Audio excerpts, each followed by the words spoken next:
Welcome to Story Tales. Please like this video and subscribe to Story Tales. I hope you enjoy the story. Let's begin. Merrick Calloway's boots dragged across the driveway, each step heavier than the last. 12 hours at the plant had worn him down to the bone. His calloused hands, stained with machine oil that never quite washed away, fumbled with the house key. Inside, the television blared. Laughter erupted his brother's unmistakable chortle bouncing off the walls of the home Merrick had spent 7 years paying for. "Hey, look who finally made it," Bo called out, sprawled across the couch, beer in hand. 3 empty bottles clustered on the coffee table. "Man, I was beginning to think you lived at that factory." Merrick hung his jacket on the hook. "Where's Tessa?" "Kitchen, making something that smells amazing." Bo grinned, running a hand through his perfectly styled hair. "Unlike you, brother. You smell like a transmission died on you." Merrick ignored the jab and moved toward the kitchen. 5 months his brother had been temporarily staying with them. 5 months of snide comments wrapped in charm. Tessa stood at the counter, chopping vegetables with practiced precision. Her blonde hair hung in a perfect ponytail, not a strand out of place despite the hour. She didn't look up when he entered. "I'm home," Merrick said. She responded, continuing to slice that he moved to the sink, scrubbing at the grease embedded in the creases of his knuckles. "Sorry I'm late. Johnson called in sick, and we're behind on the Peterson order." "You're always behind on something," Tessa said, her voice flat. "Dinner's almost ready, though I wasn't sure you'd make it, so I didn't set a place for you." "I called," Merrick said. "Left a message. My phone died." She swept the vegetables into a pan, the sizzle filling the awkward silence. Merrick dried his hands. "Need help with anything?" "No. Go shower. You stink of metal and sweat."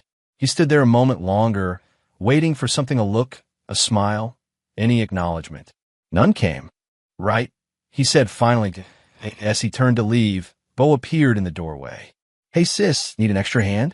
"Unlike some people, mine aren't covered in gunk." Tessa's face transformed, a smile breaking through like sunshine. "Sure, you can toss the salad." The easy laughter between them followed Merrick up the stairs. Freshly showered, Merrick sat at the dinner table, watching Tessa and Bo exchange glances over glasses of wine. His son Owen pushed food around his plate, looking bored. "So I talked to Carl today," Bo said, addressing Tessa as if Merrick wasn't there. "He says the sales position is still open. Commission-based, but the ceiling is way higher than what some people make slaving away at a plant." Tessa nodded enthusiastically. "You should take it. You've got the personality for sales." "Plus," Bo added, lowering his voice conspiratorially, but ensuring Merrick could hear, "no more coming home looking like you crawled through an oil spill." Merrick set his fork down. "The plant pays the bills." "Barely," Tessa muttered. "What was that?" Merrick asked. She met his eyes for the first time that evening. "I said barely. The Hendersons just put in a pool. The Richardsons are taking their kids to Europe this summer. Meanwhile, we're budgeting for a weekend at the coast." "We're doing fine," Merrick said. "Fine isn't enough anymore." Tessa pushed her plate away. "We've been fine for years." "I'm tired of fine." Bo cleared his throat. "Maybe I should take Owen to get ice cream? Let you two talk." "No need," Tessa said, standing abruptly. "I'm going to bed. Early showing tomorrow." Merrick watched her leave, then turned to his son. "How was school today, buddy?" Owen shrugged. "Okay. Just okay.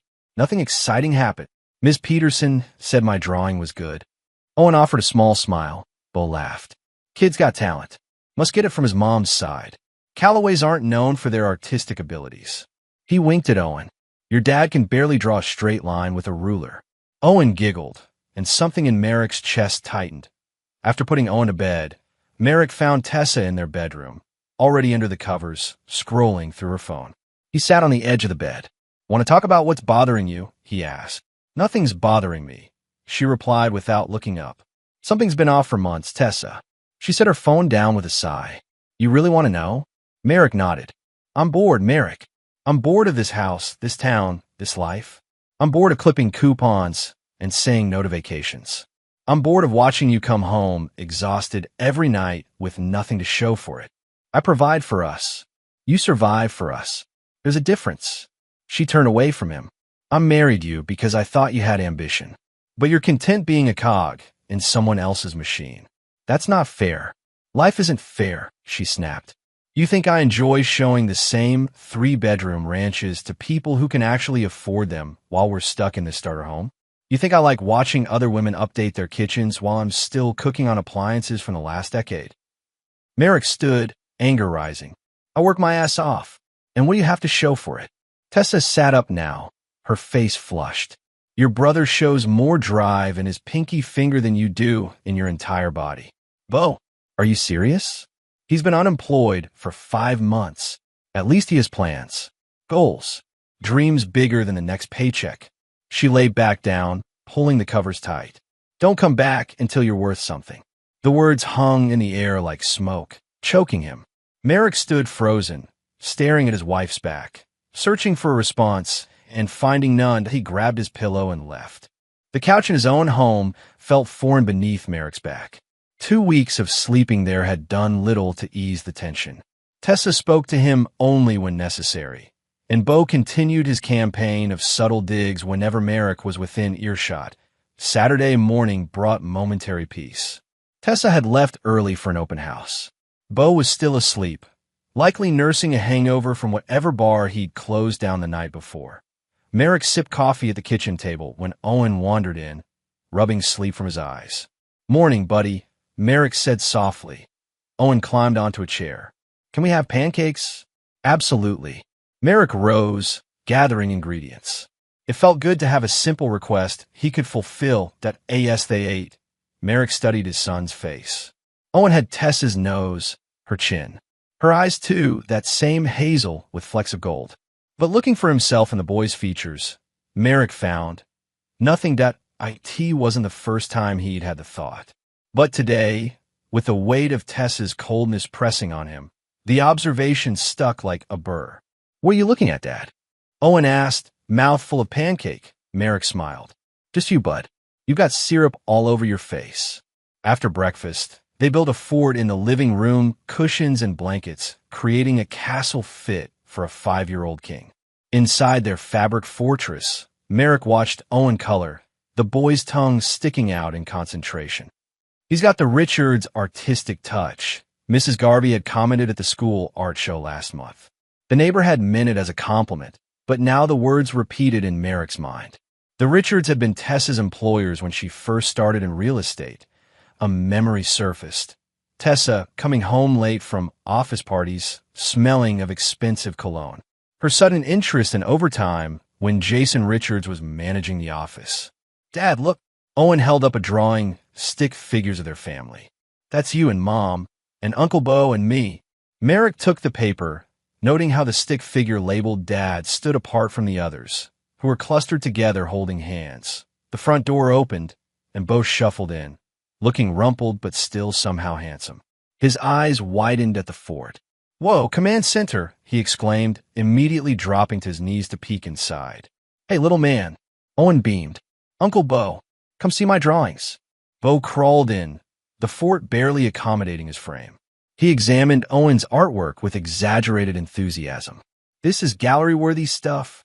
You're a natural, just like... He caught himself, glancing at Merrick. Just like your mom.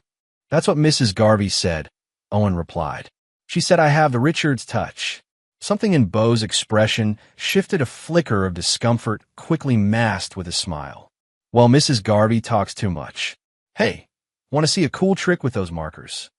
Merrick backed out of the fort, his mind churning. Later, as Bo entertained Owen in the backyard, he found himself in the bathroom, staring at his reflection. Dark hair, blue eyes, square jaw. Owen had none of these features that on impulse, he opened the medicine cabinet. Among the bottles and tubes, he found a couple of Owen's baby teeth, saved by Tessa after they'd fallen out. He stared at them a long moment before pocketing one. The DNA testing kit arrived in a plain brown package 3 days later. Merrick kept it hidden in his truck until he could swab his own cheek in private. The baby tooth, wrapped in tissue, went into a separate envelope. AT work. He buried himself in projects, volunteering for overtime, anything to avoid going home to the growing coldness. Silas Drexler, A fellow welder with hard eyes and a military straight posture noticed. "You're going to burn yourself out," Silas commented during a break. The older man's face was mapped with scars from his time overseas. "Or lose a finger." Merrick shrugged. "Home's not exactly welcoming these days. Wife troubles. Wife, brother, life, take your pick." Silas nodded, understanding in his silence. "My first wife left me while I was deployed. Took everything but my tools and my dog." He sipped his coffee. Sometimes rock bottom has a foundation you can build on. The word stuck with Merrick, though he wasn't sure why. That evening, he spotted Tessa and Bo in the kitchen, their heads close together. When they noticed him, they sprang apart like guilty teenagers. "Just helping with dinner," Bo said too quickly. "Since when do you cook?" Merrick asked. "There's a lot you don't know about your brother," Tessa replied, her voice cool. Later, putting Owen to bed, Merrick noticed a photo on the nightstand, Tessa holding a newborn Owen, with Bo standing proudly beside them. Merrick remembered taking that photo. He'd been behind the camera, as he so often was in family moments. "Uncle Bo is funny," Owen said sleepily. "Is he?" Merrick tucked the blanket around his son's shoulders. "Yeah, he makes Mom laugh a lot when you're at work." A lead weight settled in Merrick's stomach. "Does he?" Owen nodded, eyes drooping. "He says he's my best friend. But you're my best friend too, Dad." Merrick kissed his forehead. "Get some sleep, buddy." In the hallway, he heard Tessa's voice from the bedroom, low and urgent. "You need to be more careful," she was saying. That Bo's response was too quiet to make out, but their laughter afterward cut through Merrick like a blade. The email arrived on a Tuesday morning. "Your results are ready." Merrick sat in his truck in the plant parking lot, rain drumming on the roof as he opened the message on his phone. His heart pounded as he clicked the link. The text swam before his eyes, but one phrase stood out in stark clarity: "No biological relation found." His hands began to shake. He read it again, then a third time. The conclusion remained unchanged. Owen was not his son. Merrick pressed his forehead against the steering wheel, a strange numbness spreading through him. Some part of him had known, had been preparing for this moment.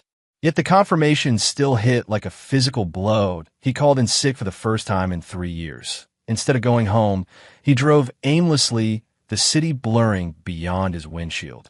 Eventually, he found himself at a small park, deserted in the rain.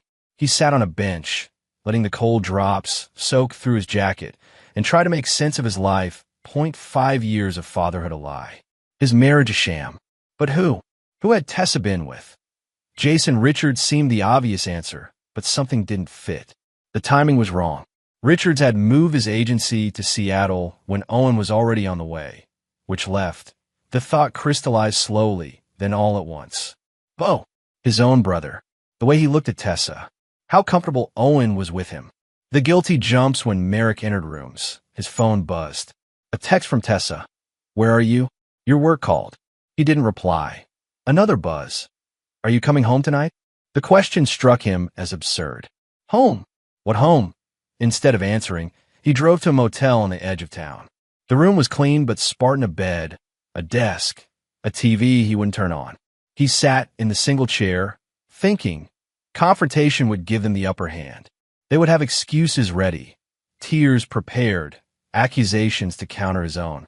They would paint him as the villain, the inadequate husband, the absent father, and they deserved something more.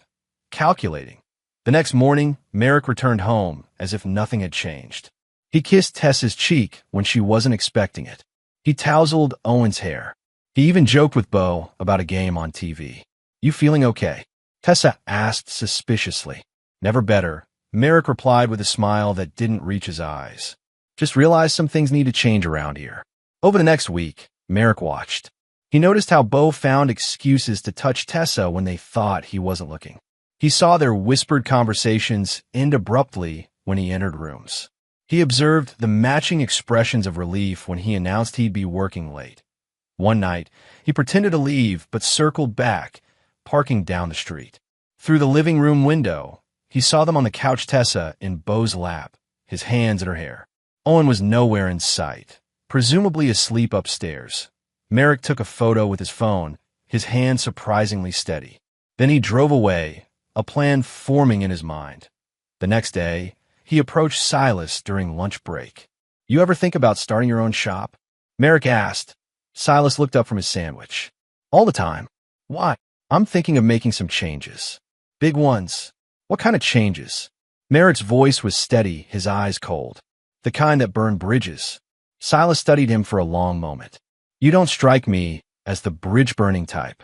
People change when they have to." A slow nod from Silas. "Come on my place tonight. We'll talk."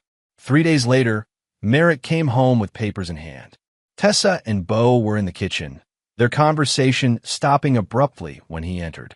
"What's that?" Tessa asked, nodding at the folder. "Leave of absence," Merrick said. "Medical." Her eyebrows rose. "Medical? What's wrong?" "Doctor says I'm on the edge of a breakdown. Need time off." Bo stepped forward, concern etched on his handsome face. "That's rough, brother. Anything we can do?"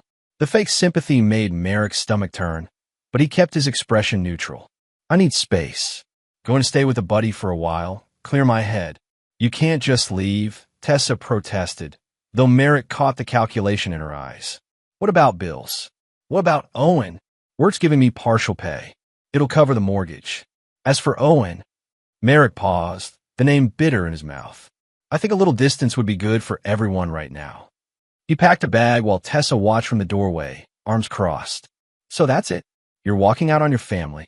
Merrick zipped the bag closed. "I'm not walking out. I'm stepping back before I say or do something we'll all regret." As he headed for the door, Owen came running from his room. "Dad, where are you going?" Merrick knelt, facing the boy who wasn't his son. The anger he expected to feel didn't come, just a hollow ache. "Dad needs to go away for a little bit, buddy. To get better." "Are you sick?" Owen's eyes widened. "Not the kind of sick you can see." Merrick hesitated, then hugged him. "Be good for your mom, okay?" At the door, Bo stopped him with a hand on his shoulder. "Hey, take care of yourself, man. We'll hold down the fort." The sincerity in his voice was almost convincing. Merrick looked his brother in the eye. "I'm sure you will." As he drove away, Merrick glanced in the rearview mirror. Tessa and Bo stood in the doorway, Owen between them. They looked like a family. His family was already gone. It had never really existed that he wouldn't forgive. He wouldn't forget, and he would never let them win. The warehouse smelled of metal and possibility. Dust motes danced in the shafts of light streaming through high windows, illuminating the empty space that would become iron signal fabrication. Merrick's footsteps echoed as he walked the concrete floor, measuring distances in his mind. "It's a dump," Silas observed, his voice bouncing off the bare walls. "It's a canvas," Merrick corrected. "We can put the welding stations along that wall, fabrication tables down the center, office space in the corner." Silas raised an eyebrow. "You sound like a man who's been planning this for a while." 6 months, Merrick admitted. "Been researching while working nights at the shipping warehouse." 2 jobs, Silas whistled. "No wonder you look like hell. Sleep is for people with nothing to prove." Silas grunted, moving to examine the electrical panel. "Your wife know about this place?" "Ex-wife, soon enough." Merrick's voice was flat. "And no, as far as Tessa knows, I'm still having my breakdown." "That's cold. So is screwing your husband's brother." The words came out before Merrick could stop them. Silas turned, surprise briefly crossing his scarred face before settling into understanding. Now the bridge burning makes sense." Merrick said nothing, focusing instead on the space before him. In his mind, he could already see what it would become, not just a shop, but a fortress, a foundation, as Silas had once put it. "You sure about this partnership?" Silas asked. "I'm not exactly the warm and fuzzy type."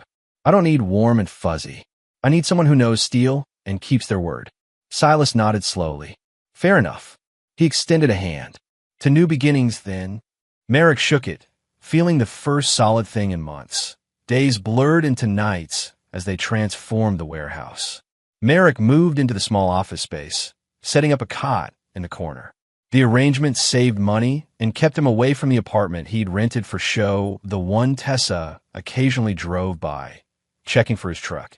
Their first job came through Silas's military connections custom railings for a veterans center being renovated downtown. The work was precise, demanding, exactly what Merrick needed to focus his mind and exhaust his body. Between jobs, he built their reputation creating a website, networking with contractors, underbidding competitors just enough to get a foot in the door. Every penny of profit went back into the business or into carefully chosen investments. Tessa called occasionally, her voice oscillating between concern and irritation. "Owen asks about you," she said during one such call, for months into Merrick's absence. "How is he?" Merrick asked, allowing himself that small weakness. Confused, his father vanished without explanation. The barb hit its mark, but Merrick kept his voice even. "I told him I needed to get better." "And have you?" "Gotten better. Getting there." A pause. The mortgage company called. They said the payment was late. "It's handled," Merrick replied. In truth, he'd paid it that morning, deliberately waiting until the last possible day. "Merrick, I don't think I can do this much longer. Either come home or what, Tessa?" She sighed. "Or we need to make this separation official, if that's what you want." Another pause, longer this time. "Is that what you want?" The question held to trap the pretense that his desires mattered to her. Merrick didn't bite. "I want what's best for everyone," he said, the platitude falling easily from his lips. "That's not an answer. It's all I have right now." After hanging up, Merrick returned to the shop floor where Silas was teaching their first employee, a quiet, serious woman named Vex, how to use the plasma cutter. Sparks flew, bright against the darkening windows. "Everything okay?" Silas asked when Merrick approached. "Will be," Merrick replied, picking up his welding helmet. "Let's finish this section tonight." The divorce papers arrived 6 months to the day after Merrick had walked out. The messenger found him at Iron Signal, now a functioning operation with 5 employees and contracts with 2 tech firms for custom components. Merrick signed without reading the details. Tessa wanted it fast and clean, no doubt, to clear the way for whatever she and Beau were planning next. That evening, as rain hammered the warehouse roof, the door opened to admit a slim woman with sharp features and sharper eyes. "You Merrick Calloway?" she asked, shaking water from her umbrella. "Depends who's asking," he replied, setting aside the blueprint he'd been marking. "Raina Elms. I live 4 doors down from your old place." She extended a hand. "We met at a neighborhood barbecue once. You probably don't remember." He didn't, but shook her hand anyway. "What brings you here, Ms. Elms?" "I heard you open this place. I'm a lawyer, mainly defense, and I occasionally need expert witnesses for cases involving structural failures, mechanical disputes, that sort of thing." Merrick gestured to a chair. "And you thought of me?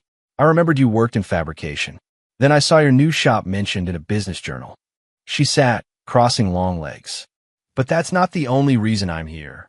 "Oh," Raina's expression hardened slightly. "I never liked your wife. Or your brother. Even before I saw them together, when everyone thought you were at work." A cold feeling spread through Merrick's chest.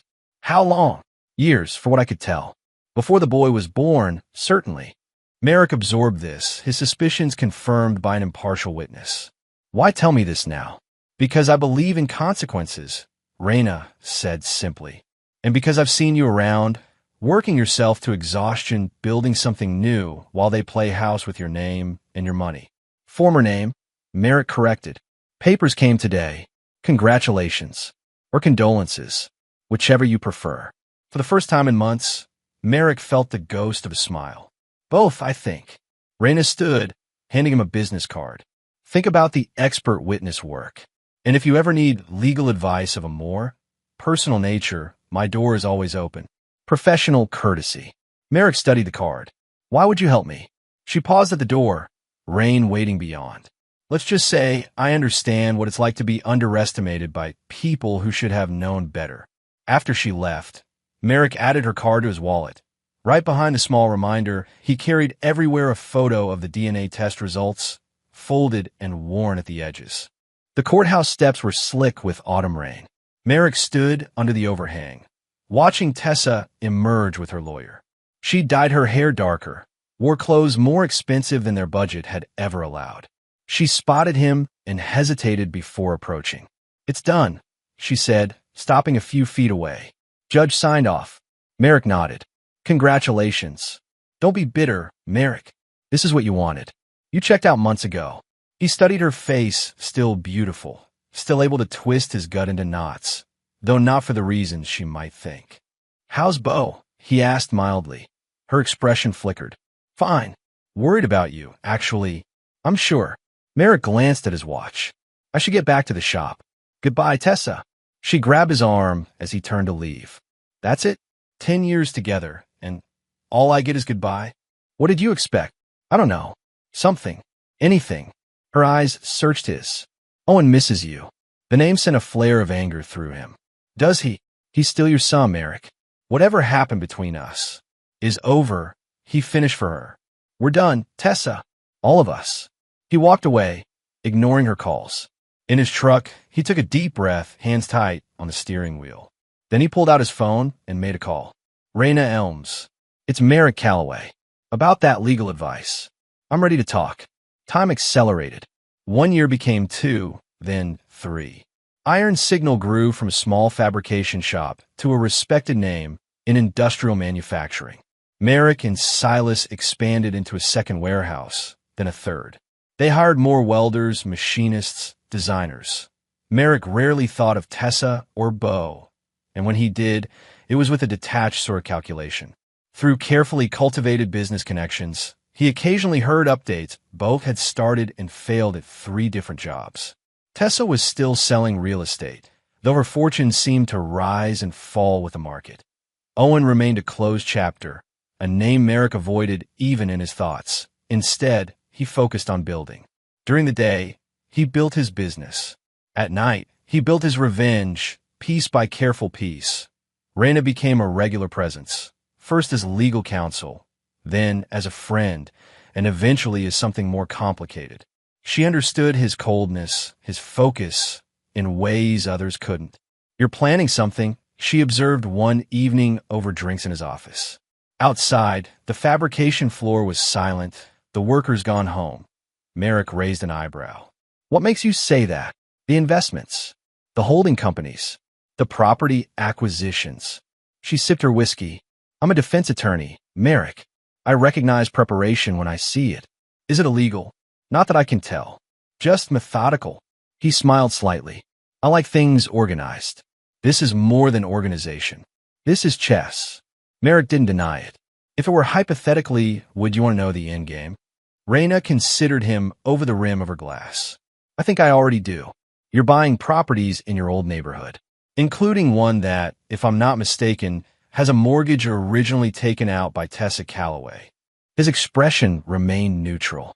"Public records are fascinating." "Indeed." She set her glass down. "Just be careful. Revenge serves cold, but burns the hand that serves it. Speaking from experience, perhaps." Her smile was sharp, though mine wasn't nearly as elaborate as what you're planning. Later that night, alone in his apartment, a proper one now, with views of the river and furniture chosen for comfort rather than necessity, Merrick reviewed his progress. Iron Signal now had contracts with 2 major tech firms and the state transportation department. His personal investment portfolio had quadrupled. And 3 months ago, through a shell company managed by a discreet banking contact, he had purchased the mortgage on a house he once shared with Tessa. She didn't know, of course. The bank had simply informed her that her loan had been sold, as loans often were. Her payments now went to a company that existed primarily on paper. With Merrick's name nowhere to be found, IT wasn't enough, not by half. But it was a start. His phone buzzed a text from Raina. "Dinner tomorrow?" He typed back, "Can't. Meeting with state contract office." Her reply came quickly. "Their loss. My gain. Next week." Something warm stirred in Merrick's chest, an unfamiliar feeling he wasn't quite ready to name. "Yes." The next morning, a courier delivered a thick envelope to Iron Signal's front office. Inside, Merrick found photos of a house under construction, modern, sleek, expensive. A note in Beau's handwriting accompanied them. "Thought you'd want to see the new place. Tessa picked everything out herself. You always did hold her back." B. Attached was an invitation to a housewarming party. Merrick studied the images, the soaring ceilings, the granite countertops, the backyard pool. All the things Tessa had wanted and he couldn't provide. All the things she was now getting with his brother. He slid the photos into his desk drawer, next to the DNA test results. Then he called his banking contact. "I need information on a construction loan for a property in Lake Grove," he said without preamble. Borrower's name is Bo Calloway. 2 hours later, he had his answer. Bo had leveraged everything for the new house, including taking out multiple credit cards to cover down payments and furnishings. The house, like everything else in Bo's life, was built on air. Merrick added the information to his growing file. Then he went back to work, the edge of a plan becoming clearer with each passing day. The cocktail party hummed with Portland's up-and-coming business crowd. Merrick, dressed in a tailored suit that bore no resemblance to his usual workshop attire, navigated the room with practiced ease. 5 years had changed him not just in appearance, but in presence. Merrick Calloway. A voice boomed from his left. Martin Chun, CEO of Northwest Technologies, approached with a smile. "The man who salvaged our prototype when nobody else could figure out." Merrick shook his hand. "Just doing what we do best at Iron Signal. Modest as ever. But I heard the new state contract for all the transit system upgrades? That's impressive. We're expanding to meet demand. Opening a facility in Eugene next month." Chun whistled. "From small shop to regional player in 5 years. You should give talks on entrepreneurship." "I prefer letting the work speak for itself," Merrick said. "Well, it's speaking volumes. In fact," Chun broke off, looking over Merrick's shoulder. "Isn't that your ex-wife?" Merrick turned slowly. Across the room, Tessa stood with a drink in hand, looking out of place among the business crowd. Her dress was expensive but trying too hard. She hadn't seen him yet. "Excuse me," Merrick said to Chun, moving away before Tessa could spot him. From a distance, he observed her working the room, handing out business cards, laughing too loudly at jokes. A realtor fishing for high-end clients, out of her depth, thought he was about to leave when he felt a hand on his arm. "Running away?" Raina asked, elegant in a simple black dress. "Not your style." Merrick nodded toward Tessa. "Not in the mood for a scene." "Too late." Raina nodded subtly. "She's seen us." Sure enough, Tessa was making her way through the crowd, her expression fixed in a smile that didn't reach her eyes. "Merrick," she said when she reached them. "I thought that was you. It's been a while." "Tessa." He nodded politely. "You remember Raina Elms."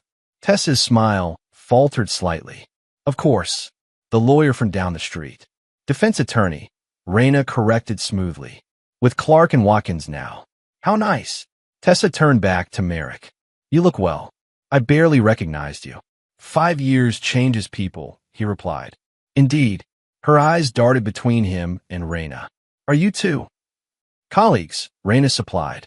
"Friends. Occasionally more." Tessa's smile tightened. "How modern." Merrick checked his watch.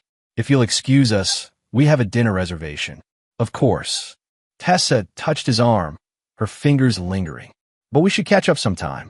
For Owen's sake, if nothing else." The name hung between them, a weapon she still thought held power.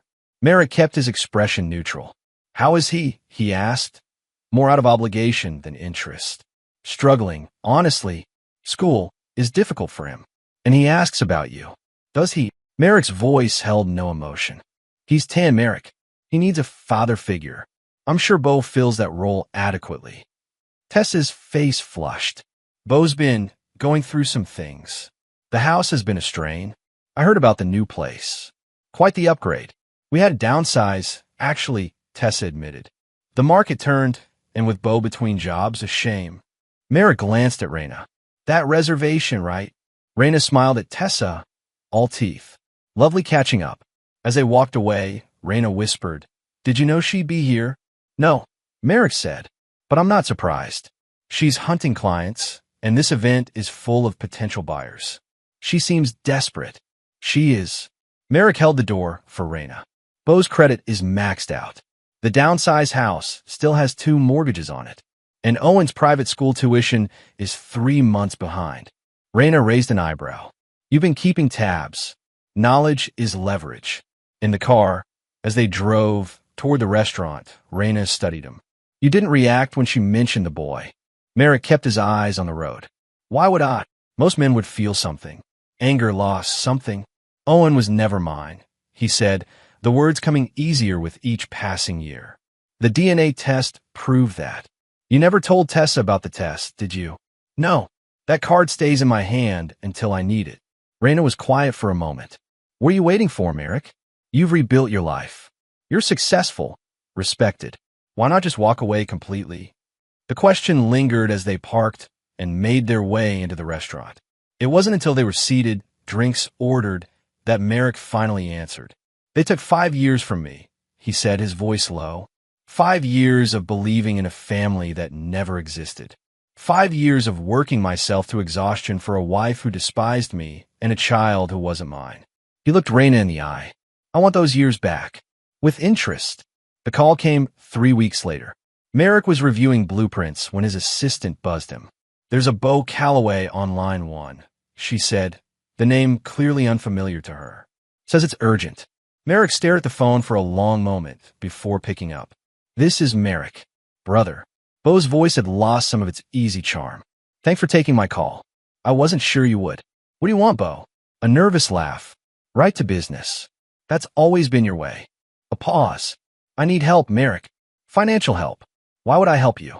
Because we're family, regardless of everything that's happened. Merrick let the silence stretch uncomfortably.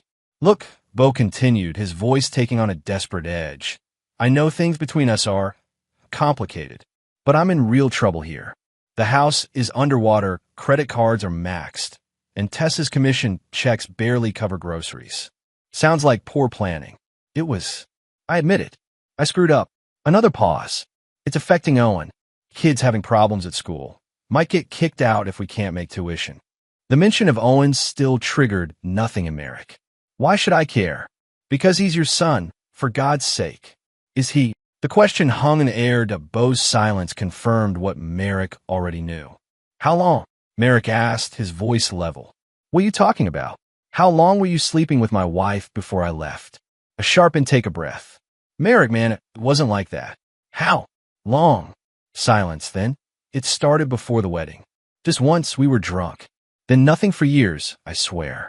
But when Owen was about 2, spare me the details. Merrick's voice was ice. But thank you for confirming what I already knew. What do you mean? DNA doesn't lie, brother. Another long silence. You knew? All this time. I've known Owen wasn't mine since before I walked out. Jesus, Merrick. Why didn't you say anything? And give you the upper hand? Let you paint me as the villain who abandoned his family. Merrick's laugh held no humor. I don't think so. So all this your breakdown, disappearing, the divorce, it was all calculated. Every step. Bo's voice turned angry. You cold bastard. You let Owen believe his father abandoned him for 5 years. That boy has never been without his father, Merrick replied calmly. You've been there all along, haven't you? It's not the same, and you know it. Not my problem. Now, was there anything else? I have a business to run. Merrick, please. I'm begging you. If not for me, then for Owen. For Tessa. At that, Merrick finally lost his composure. For Tessa? The woman who told me not to come back until I was worth something? Who cheated with my brother and passed off his child as mine? His voice hardened. You made your choices, Bo. Both of you. Now live with them. He hung up, hand steady despite the storm inside him. Then he called Raina. It's time, he said when she answered. They're desperate. They came to me. Are you sure about this?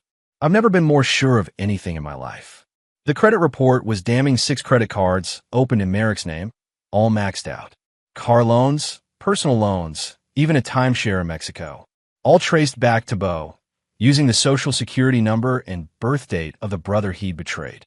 Identity theft is a felony, Raina said, reviewing the documents spread across Merrick's dining table. 5 to 10 years, potentially. These were opened after your divorce, so Tessa might avoid legal consequences, but Bo. She shook her head. He's looking at serious time. Merrick sipped his coffee, oddly calm. He was always reckless. Never thought he'd get caught. How did you find this? Credit alert. I set it up years ago after the divorce standard practice, but I only checked it recently, after his call. Raina gathered the papers into a neat stack. What's your play here? Civil suit? Criminal charges? Both, Merrick said, and more. Her eyebrow rose. The mortgage. He nodded. I've had the bank hold off on formal foreclosure notices. but it's been in default for 3 months. You could have foreclosed at any time. Timing matters, Merrick said. I wanted them desperate first. Raina leaned back, studying him. You're enjoying this. Not enjoying. Completing. He met her gaze steadily. They thought I was weak. That I'd break. That I'd crawl back eventually, begging for scraps of the life they stole from me. And instead, I rebuilt. Better. Stronger. He gestured around them at the penthouse apartment with its view of the city, at the life he'd constructed from the ashes. They're the ones who'll beg now. Raina was silent for a moment. What about the boy? Owen. Merrick shrugged. He's not my concern. Never was. He thinks you're his father. A lie told by his mother and his real father. Their problem to solve. Raina nodded slowly. File the charges tomorrow. Yes. And arrange a meeting with both of them. Here. Both arrived alone, looking older and far less polished than the charming playboy of 5 years ago. His designer clothes had been replaced by off-the-rack attire that still managed to look rumpled. The easy confidence was gone, replaced by a hunted look. Nice place, he said, glancing around Merrick's apartment. Guess the business is doing well. Iron Signal has 5 locations now, Merrick replied, not offering a drink or a seat. State contracts, tech industry partnerships, custom work for architectural firms. Good for you. Bo finally sat uninvited. Where's Tessa? I thought she was coming too. She's next. I wanted to speak with you alone first. Bo's expression turned wary. About what? Merrick withdrew a folder from his desk. About these. He slid the credit reports across the table. Bo glanced at them, then paled. I can explain, he began. Please do. Explain how you stole my identity to open multiple credit accounts. Explain how you racked up over $150,000 in fraudulent debt. Explain how that's not a felony worthy of significant prison time. Bo ran a hand through his thinning hair. It was temporary. I was going to pay it all back. With what money? You haven't held a job for more than 3 months in 5 years. I've had bad luck, that's all. The market turned. Opportunities dried up. While I, somehow, managed to build a multi-million-dollar business in the same economic climate. Merrick's voice dripped with contempt. Bad luck isn't your problem, Bo. You are. Bo's face flushed. What do you want from me? Blood. No. Merrick sat across from him. I want you to understand what happens next. I've filed charges for identity theft and fraud. The police will be looking for you by the end of the day. You can't do this. I'm your brother. You stopped being my brother the moment you slept with my wife. Bo's shoulders slumped. It was a mistake. We both knew it was wrong. And yet you continued. For years. Long enough to father a child and pass him off as mine. Owen. Bo looked up, desperation in his eyes. He doesn't know about any of it. He still thinks you're his dad. Another lie you'll have to answer for. Please, Merrick. If you do this, it destroys everything. Not just me, but Tessa, Owen. Actions have consequences. Merrick stood. You made your choices. Now face them like a man for once in your life. The doorbell rang. Tessa, arriving on schedule. Merrick opened the door to find her standing there, tension visible in every line of her body. What's this about, Merrick? She demanded, pushing past him. She stopped when she saw Bo, his face ashen. What's going on? Sit down, Tessa, Merrick said, closing the door. We have a lot to discuss. She remained standing. I don't have time for games. Owen is waiting in the car. You brought him. Merrick's voice sharpened. He wanted to see you. It's been 5 years, Merrick. 5 years of him wondering why his father abandoned him. Tessa, Bo said quietly. He knows. Her eyes darted between them.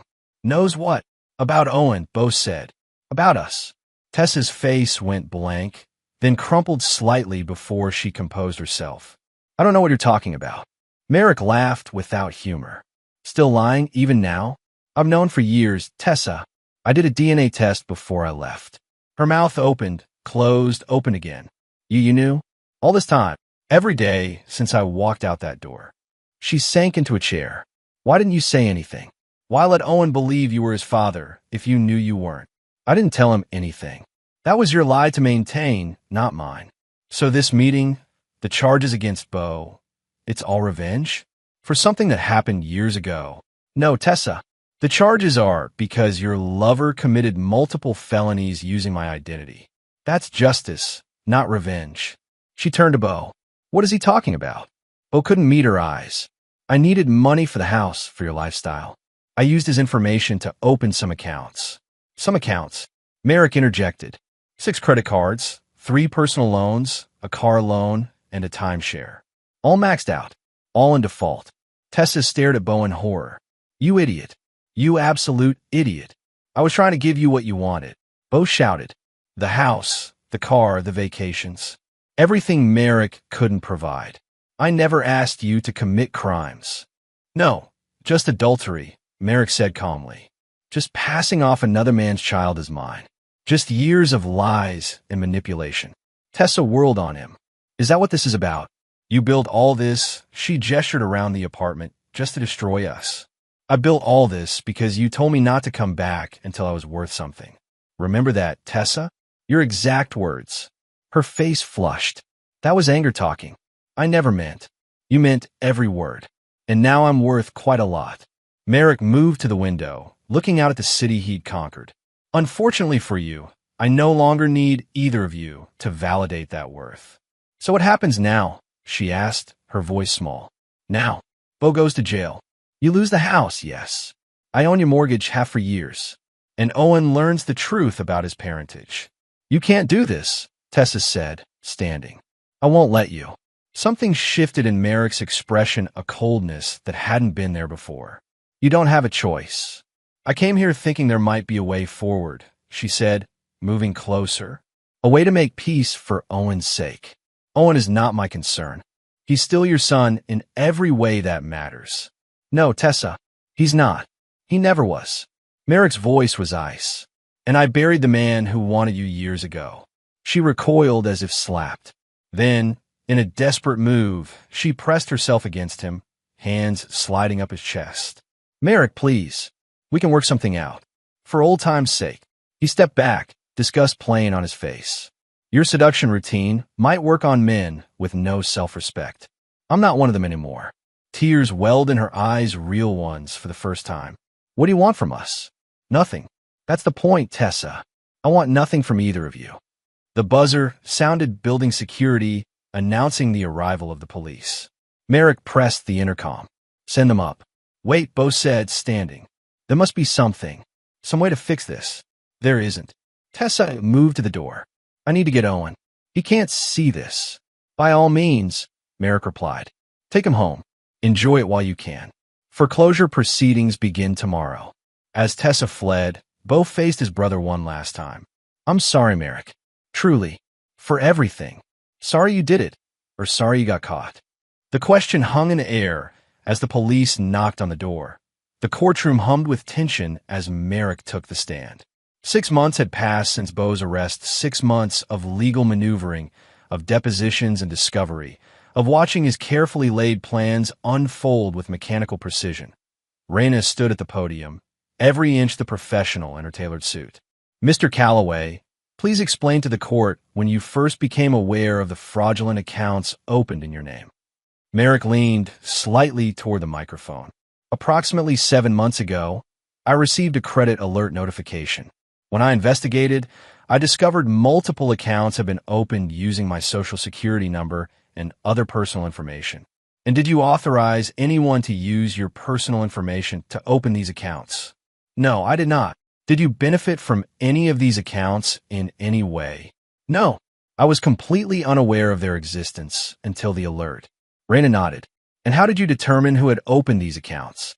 The billing addresses were all connected to my former brother-in-law, Bo Calloway. Several accounts had his phone number listed as the contact. And security camera footage from 3 different retailers shows him using credit cards in my name. Bo sat at the defense table, shoulders slumped, eyes fixed on the table before him. His court-appointed attorney looked overwhelmed by the mountain of evidence. No further questions, Your Honor, Raina said, returning to her seat. That Bo's lawyer rose, straightening his rumpled tie. Mr. Calloway, isn't it true that you and the defendant were once close? That he lived in your home for a time? Yes, Merrick responded evenly. And during that time, Did you ever give him permission to use your personal information? Perhaps for a joint venture or household expense? Never. Your Honor, the lawyer pressed. My client contends that there was an informal arrangement between himself and Mr. Calloway, a family understanding about shared resources. Merrick's expression remained neutral. There was no such arrangement. After my divorce, I had no contact with Beau Calloway for nearly 5 years before discovering the fraud. The questions continued, but the outcome was never in doubt. By day's end, Beau had been found guilty on all counts: identity theft, fraud, and financial exploitation. The judge denied bail pending sentencing, citing flight risk. As the courtroom emptied, Merrick found Tessa waiting in the hallway, dark circles under her eyes. Satisfied? She asked, her voice hollow. Justice isn't about satisfaction, he replied. It's about consequences. He's looking at years, Merrick. Years. You should have thought of that before stealing my identity. She stepped closer, lowering her voice. This isn't about the credit cards. This is about me. About Owen. Merrick's gaze hardened. Don't flatter yourself, Tessa. This is about right and wrong. Something neither of you ever understood. And what about tomorrow? The civil suit? Is that about right and wrong too? Yes. You committed fraud by knowingly passing off another man's child as mine. You collected child support under false pretenses. You manipulated legal proceedings with lies. She looked away. Owen asks about you. Stop using him as a weapon. It won't work anymore. He's not a weapon. He's a child.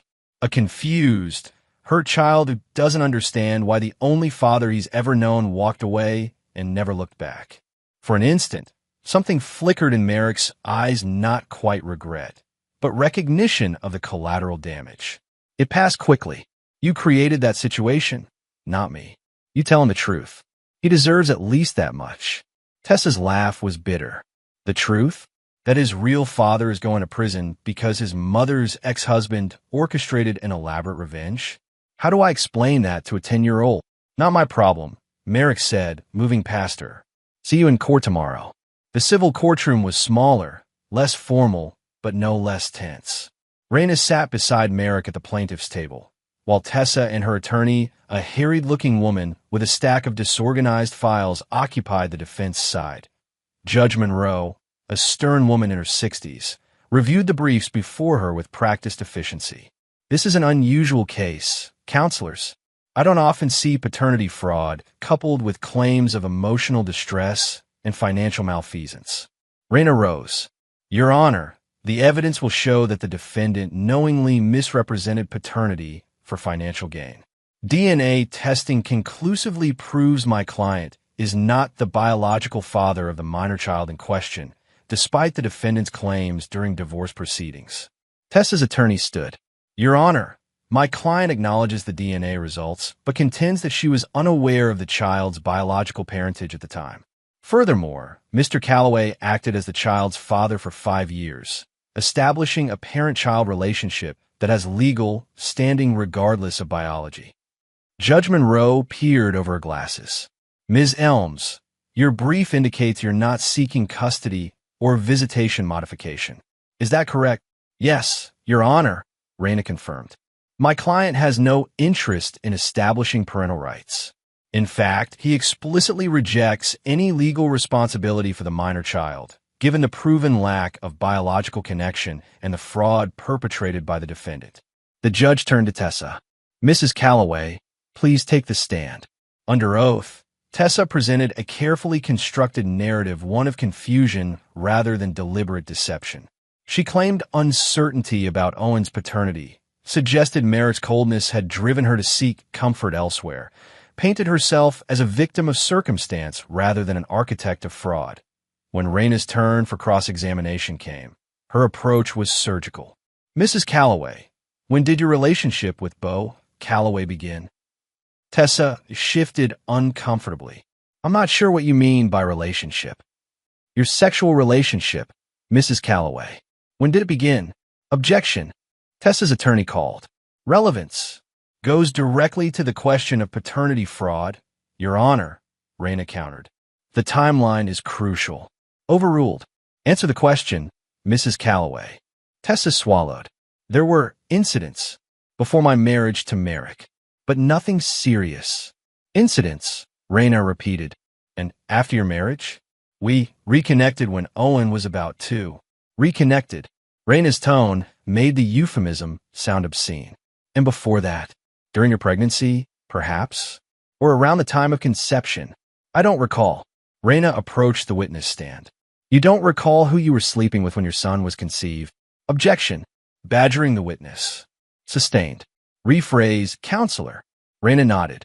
Mrs. Calloway, phone records entered as Exhibit C show multiple calls between you and Beau Calloway late at night during the period when Owen would have been conceived. How do you explain these? He's family. We talked for hours after my client was asleep. Almost every night. Tessa's composure cracked. What do you want me to say? That I cheated? Fine. I cheated. But I didn't know for certain Owen wasn't Merrick's. Yet you never sought paternity testing, despite obvious physical differences between my client and the child. I believed what I wanted to believe. Raina returned to her table, lifting a document. Mrs. Calloway, this email from you to Beau Calloway, dated when Owen was 3 months old, states, and I quote, "He looks more like you every day. And hasn't noticed yet, but I'm worried he will." How do you explain this if you were uncertain about paternity? The color drained from Tessa's face. Where did you get that? It was submitted in discovery, Mrs. Calloway. Your attorney provided it. Tessa shot a horrified look at her lawyer, who appeared equally surprised. The questioning continued, each revelation more damning than the last. By the time Tessa left the stand, her credibility was in tatters. When Merrick testified, his account was straightforward and unemotional. He described discovering the DNA test results, the calculated decision to leave rather than confront, the years of paying child support for a child he knew wasn't his. And why did you continue payments after learning the truth? Judge Monroe asked. I was advised that stopping payments would trigger legal action, which would force my hand before I was ready, Merrick replied. I chose to wait until I had all the facts before proceeding. Some might call that calculating. I call it prudent, Your Honor. Mr. Calloway, the judge continued, the minor child still believes you are his father. Do you feel no obligation to him whatsoever? Merrick met her gaze steadily. He was never mine. The simple declaration hung in the air, cold and final. In the end, Judge Monroe ruled primarily in Merrick's favor. Tessa was ordered to repay all child support collected after the divorce, plus interest. The paternity fraud claim was upheld, with significant financial penalties. Only the emotional distress claim was reduced, the judge noting that Merrick's calculated approach suggested a level of control inconsistent with severe emotional suffering. Outside the courtroom, reporters gathered, drawn by the unusual nature of the case. Merrick declined comment, but Tessa, desperate and angry, grabbed a microphone. He destroyed my family for revenge, she declared. He knew about Owen for years and said nothing, just plotted and planned while my son thought his father had abandoned him. Raina stepped forward. Mrs. Calloway deliberately misrepresented paternity for financial gain. The court has ruled, and we have no further comment. Later, in Raina's office, Merrick watched the news footage of Tessa's outburst. She's painting you as the villain, Raina observed. Let her try. The facts speak for themselves. What's your next move? Merrick's smile was thin. The foreclosure proceeds as planned. And I have one more card to play. The visiting room at Columbia River Correctional Institution was sparse and institutional. Beau sat across from Merrick, prison jumpsuit replacing his usual carefully chosen attire, the cocky grin replaced by weary resignation. I didn't think you'd come, Beau said. I wanted to see it for myself, Merrick replied. How the mighty have fallen. Beau's laugh was hollow, always the dramatic one. Weren't you? Behind all that stoic engineer exterior. How's prison treating you? About how you'd expect. Beau rubbed his wrist where the handcuffs had left marks. 3 years, Merrick. The judge gave me 3 years. You're lucky. Could have been 7. Is that why you're here? To remind me how lucky I am. Merrick leaned forward. I'm here because I received an interesting call from a lawyer representing Owen. Tessa is trying to force visitation rights for him, claiming it would be detrimental to his well-being to cut ties completely.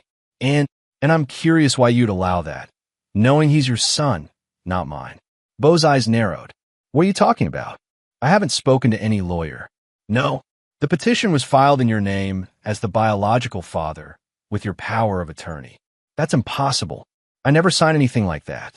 Merrick smiled coldly. Forgery is unpleasant when it happens to you, isn't it? Understanding dawned on Bo's face. Tessa forged my signature, just as you forged mine on all those credit applications. Poetic, really. Bo slumped in his chair. What does she think she's doing? Trying to salvage something from the wreckage. She's lost everything else: the house, her reputation, most of her clients. Owen is all she has left. And you came here to what? Gloat. I came to make something perfectly clear. Merrick's voice dropped to a near whisper. You took my name, my blood, and my peace. Now I'm taking everything from you. Bo's face hardened. You've already done that. Not quite everything. You still have a son. What are you saying? I'm saying that tomorrow, I'm filing a countersuit revealing the DNA test results and your paternity. Not to claim the boy, I want nothing to do with him, but to ensure the record is crystal clear about who his real father is. You can't do that to Owen, Bo protested. He's just a kid. I'm not doing anything to him. I'm establishing the truth. Something you and Tessa should have done years ago. Bo leaned forward desperately. Merrick, please. He doesn't deserve this. Whatever you think of me, of Tessa, Owen is innocent. Collateral damage, Merrick replied. If you didn't want him hurt, you shouldn't have built his life on lies. You self-righteous bastard. Bo's voice rose. You think you're so morally superior? Look at what you've become. All this plotting, this systematic destruction. And for what? To prove you're better than us. I've always been better than you, Bo. The difference is now everyone knows it. Bo shook his head. No, you're worse. Because I may have betrayed you, but at least I loved him. You're punishing a child to satisfy your ego. I'm not punishing anyone. I'm refusing to perpetuate a fraud. A guard approached, signaling the end of visiting hours. Merrick stood, straightening his suit jacket. One last thing, he said. Tessa received the final foreclosure notice today. She has 30 days to vacate. I thought you should know. Bo looked up, defeat etched in every line of his face. Are you happy now, Merrick? Is this everything you hoped for? Merrick considered the question. Happiness wasn't the goal. Justice was. No, Bo replied softly. This passed justice miles ago. This is vengeance, pure and simple. Call it what you want. The result is the same. As Merrick turned to leave, Bo called after him. It won't fill the hole, brother. Trust me on that, if nothing else. It won't bring back what you lost. Merrick didn't look back. I never lost anything worth keeping. The documents landed on Tessa's attorney's desk with a damning thud, evidence of not just one affair, but several, spanning the entirety of her marriage to Merrick. Email exchanges, hotel receipts, photographs taken by a private investigator Merrick had hired years ago, but never used until now. This changes everything, Raina explained calmly to the ashen-faced lawyer. Your client didn't just commit paternity fraud with one partner. She engaged in a pattern of deliberate deception with multiple men. Where did all this come from? The lawyer asked, thumbing through the file. And why bring it forward now? My client was thorough in building his case. He held these in reserve, hoping they wouldn't be necessary. Hoping? Or waiting for maximum impact? Raina smiled thinly. The timing is irrelevant. The facts are what matter. And the facts show that Tessa Calloway systematically betrayed her marriage vows with multiple partners, including Jason Richards, her former employer, and, we believe, Owen's actual biological father. The lawyer removed her glasses, suddenly looking much older. What does Mr. Calloway want? More money? The satisfaction of further humiliating my client. He wants the truth on record. All of it. Raina closed her briefcase. We'll be filing an amended suit tomorrow morning naming Richards as a defendant. I suggest you advise your client accordingly. The news broke like a thunderclap across their social circle. Prominent realtor accused of multiple affairs, including with client, the local paper's website declared. The story spread quickly through social media, each share adding another layer of speculation and gossip. Merrick watched it unfold from the detached comfort of his office, the city spread out below him like a map of his success. Silas entered without knocking, a habit from their early days that neither had bothered to change. "You made the business journal again," Silas said, tossing the publication onto Merrick's desk. "State commending iron signal for the transit project. Page 4. "I haven't had time to read it," Merrick replied. "Too busy watching the ex-wife's public immolation." Merrick glanced up. "You disapprove." Silas shrugged his scarred shoulders. "Not my place to approve or disapprove. Just wondering when it ends, when justice is served. Justice or satisfaction." Silas lowered himself into a chair. "Because from where I sit, you've already won. Iron Signal's thriving. Your brother's in prison. Your ex-wife's reputation is in tatters. What more do you need?" "Completion," Merrick said after a moment. "I need to see it through to the end." "And what's the end look like? Tessa homeless? The kid in foster care?" Merrick's expression hardened. "Owen isn't my concern. Never said he was." Silas leaned forward. "But you might want to consider collateral damage. Not for them, for you. Meaning revenge is a fire. Burns everything it touches, including the hand that lit the match." Merrick turned to the window. "You're starting to sound like Raina. Smart woman. Maybe listen to her." After Silas left, Merrick remained at the window, watching the city lights come on as dusk descended. His phone buzzed a news alert. Jason Richards denies affair. Paternity claim. Of course he would deny it. They all would, until the DNA tests came back. Merrick had already filed for a court order requiring Richards to submit to testing, citing the overwhelming circumstantial evidence. Another was a text from Raina. "Tess has been fired." Agency couldn't weather the scandal. He set the phone down, feeling what? Not satisfaction, exactly. Not regret. Something in between, a hollow completion. Like finishing a task that had consumed him for so long that its absence left a void. The DNA results arrived 2 weeks later, delivered to Raina's office in a sealed envelope. She called Merrick immediately. "It's not Richards," she said without preamble when he answered.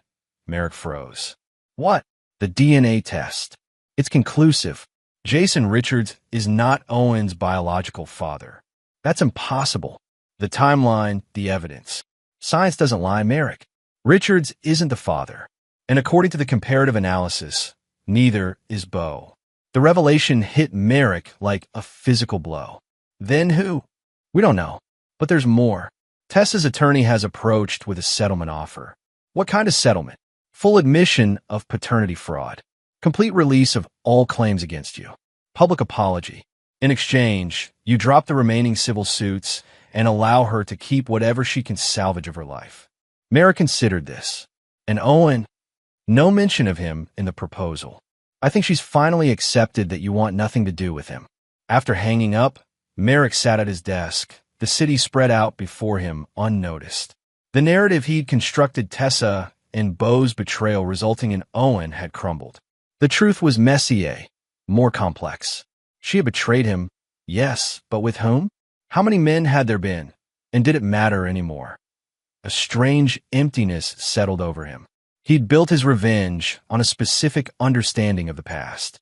With that understanding now uncertain, what was he left with? His phone buzzed again. "Raina, what do you want me to tell her attorney?" Merrick stared at the message for a long moment. Then, "Accept the settlement. With one condition.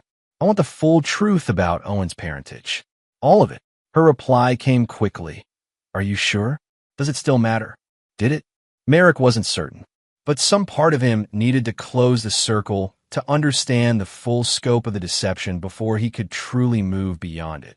"Yes," he texted back. "It matters." The settlement meeting took place in Raina's office, neutral ground, by mutual agreement. Tessa arrived alone, her once perfect appearance now showing signs of strain. Shadows under her eyes, clothes slightly too loose, hair lacking its usual luster. She sat across from Merrick, Raina, and her own attorney, flanking them like seconds in a duel. "Thank you for agreeing to meet," Tessa's lawyer began. "My client is prepared to accept all terms of the settlement, including the additional condition." Raina nodded. "Then we can proceed." Papers were exchanged, signatures applied. Through it all, Merrick and Tessa remained silent, the weight of their history pressing down like a physical presence. With the formal business concluded, the attorney stepped out, leaving them alone for the first time in years. "You look well," Tessa said finally, her voice quiet. "You don't," Merrick replied. She laughed humorlessly. "Honesty at last. How refreshing. You agreed to provide the truth about Owen's father," he reminded her. "That was the condition." Tessa sighed, suddenly looking much older than her years. His name was Daniel Lorenz, a client. His wife was terminally ill, and he was looking for a place where she could spend her final months comfortably. "We connected during a difficult time."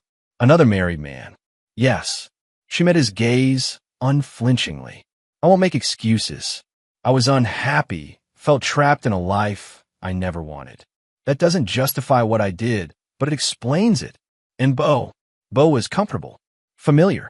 He reminded me of you, but without the what? The judgment, the constant reminder that I was failing to live up to some invisible standard." Merrick's expression hardened. "I never judged you. You didn't have to say it. It was in every look, every sigh when I spent money, every time you compared our life to what you grew up with. I worked myself to exhaustion to give you what you wanted." "No." She shook her head. "You worked yourself to exhaustion to prove something to yourself, to your father, to everyone who ever doubted you. I was just an accessory to that journey." The accusation stung more than Merrick expected. "So you cheated?" "Repeatedly." "Yes. And I lied about Owen. And I let you believe he was yours because I needed him to have a father who would stay." Her voice caught. "Daniel died a year after Owen was born. Car accident." Merrick absorbed this. "Does Bo know? That Owen isn't his either?" "No. I let him believe. What was convenient? What kept him around?" She looked away. "I made so many mistakes, Merrick. Hurt so many people, including Owen, especially Owen." Tears welled in her eyes. "He's the innocent one in all this. And now he's the one paying the highest price." Merrick felt an unexpected twist of something like pity. "What will you do now? Start over. Somewhere new. Tell Owen the truth when he's old enough to understand. And Bo, I haven't visited him since the arrest. I doubt I will." They sat in silence for a moment. The wreckage of their shared past spread between them like broken glass. "Why did you do it, Merrick?" Tessa asked suddenly. "The systematic destruction. The years of planning. Was it worth it?" He considered the question. "At the time, yes. Now, I'm not sure revenge ever brings what you think it will." "You haven't forgiven me," she observed. "Or Bo." "No, and I never will." She nodded, accepting this. "I wouldn't expect you to, but for what it's worth, I am sorry. For all of it. It's worth very little at this point." Tessa gathered her purse, preparing to leave. "Owen sent you a letter. Months ago. Did you ever read it?" "No." "He asked why you left. Said he understood if you didn't love his mom anymore, but didn't understand why you stopped loving him." Her voice broke. "He said no matter what, you'd always be his dad in his heart." Merrick's expression remained impassive, though something shifted behind his eyes. "He deserved better than either of us. On that, at least we agree." Tessa rose. "Goodbye, Merrick." He didn't answer, watching her walk away for the final time. That evening, alone in his penthouse, Merrick stood by the fireplace, tumbler of whiskey in hand. On the mantel sat an envelope Owen's letter, retrieved from the drawer where he'd stored it months ago. That he stared at it for a long time, considering. Then, decision made, he tossed it into the flames, watching as the edges blackened and curled, words he would never read turning to ash. The boy was not his son, had never been his son. The letter, like the child who wrote it, belonged to a life that no longer existed. Merrick turned away from the fire, from the past, toward the windows and the city beyond. His city now, in many ways. Iron Signal had contracts across the state, was expanding to California and Washington. He had built something lasting from the ashes of Betrayal. IT was enough. It had to be. Cameras flashed as Merrick cut the ribbon on the Forge Initiative's new training center, a gleaming addition to Iron Signal's main campus. Behind him stood Silas, Raina, and a dozen teenagers selected for the inaugural mentorship program. Iron Signal began as two men with a vision and a warehouse, Merrick told the assembled crowd of reporters and business leaders. Today, we're giving that same opportunity to young people who might otherwise never get a chance to build something of their own. The Forge initiative would provide training, mentorship, and eventual employment to disadvantaged youth interested in manufacturing and fabrication. It had been Raina's idea originally, though Merrick had embraced it with unexpected enthusiasm. Mr. Calloway, a reporter, called out, "Your ex-wife recently gave an interview claiming the Forge is an attempt to repair your public image after the highly publicized lawsuits." Any comment? Merrick's expression didn't change. The Forge stands on its own merits. My personal history is irrelevant to the work we're doing here. And what about your estranged brother? Will he be involved when he's released from prison? No. Next question. After the press conference, Raina found him reviewing applications in his office. "Handled the vultures well," she commented, closing the door behind her. "Practice," he replied, not looking up. She settled into a chair across from him. Dan Lorenz's son is among the applicants. Owen Reynolds, now using his mother's maiden name. That got his attention. What? He's 15 now. Applied without mentioning the connection. His teacher recommended him, says he has exceptional mechanical aptitude. Merrick set the papers down. "Is this some kind of test, Raina?" "No test. Just an observation. He earned his spot like everyone else. I don't want him here. Your call. But ask yourself why." "You know why." Raina leaned forward. "Because he reminds you of a life you lost? Or because he reminds you of what your revenge cost an innocent?" "Don't psychoanalyze me. Someone should." She softened slightly. "You've built something amazing, Merrick. Iron Signal. The Forge. A legacy that will outlast whatever happened between you and Tessa and Bo. Your point. My point is, maybe it's time to build something for yourself now. Not just scaffolding around the hole they left." He was silent for a long moment. "He's really qualified? Top of his class. Teacher says he's been rebuilding engines since he was 12. Merrick nodded slowly. "Put him in Vex Group. Different last name, different branch. No special treatment. And if he figures out who you are, he won't. I'll make sure of it." Raina studied him. "You still haven't forgiven any of them?" "No, and I never will." Merrick turned to the window, looking out at the facility he'd built from nothing. "But I don't build for the broken. I build for those ready to rise. What I lost made room for what I earned." As Raina left, Merrick remained at the window, watching the young recruits tour the facility below. Among them, a dark-haired boy moved with particular interest, examining each machine, each process, with careful attention. Not his son. Never his son, but perhaps, in some small way, part of whatever came next. The past was ashes. The future was still being forged.